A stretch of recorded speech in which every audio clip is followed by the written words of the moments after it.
Après la GT en essence et en diesel, la 308 passe un cran supplémentaire avec la GTI. Il s'agit pour l'instant de la version la plus sportive de la gamme, utilisant le 1.6 THP poussé ici à 270 chevaux et repris du RCZ-R. La cavalerie est livrée au seul roue avant via une boîte mécanique à 6 rapports et un autobloquant. La 308 GTI ne dispose pas de variante de carrosserie particulière et a droit comme les autres 308 à 5 portes. Elle se reconnaît extérieurement à ses badges GTI rouges, ses jantes de 19 pouces et au bas de ses boucliers avant et arrière spécifiques. L'ensemble reste assez discret. A l'intérieur, la différence principale avec les autres 308 vient des sièges baquets au bon maintien latéral. La planche de bord a droit à quelques surpiqûres rouges et comme sur la GT, un bouton sport prend place au bas de la console centrale. Il influe notamment sur la réponse à l'accélérateur, l'ESP ou la sonorité moteur. On trouve également le petit volant placé bas, tout comme la belle qualité de présentation.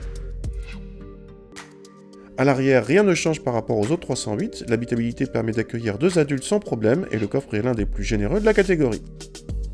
Contact et la sonorité moteur est quelconque, les premiers tours de roue étonnent par un confort largement préservé même à basse vitesse. Cette 308 GTI est vraiment praticable au quotidien.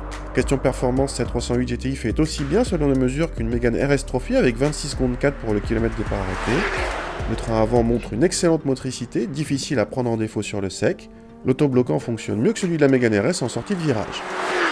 La voiture prend juste le roulis nécessaire pour ne pas paraître trop raide tout en restant imperturbable.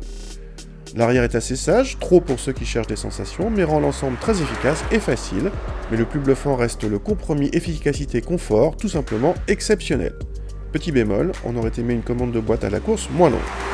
Côté tarif, à 37 000 €, cette 308 GTI est plus chère que la Leon Cupra, même avec sa boîte DSG, plus chère que la Civic Type R et ses 310 chevaux, et le nouvel Focus RS avec 350 chevaux et 4 roues motrices ne coûte que 1 500 € de plus. Bref, cette 308 GTI est bluffante au volant, mais le fait payer un peu trop cher.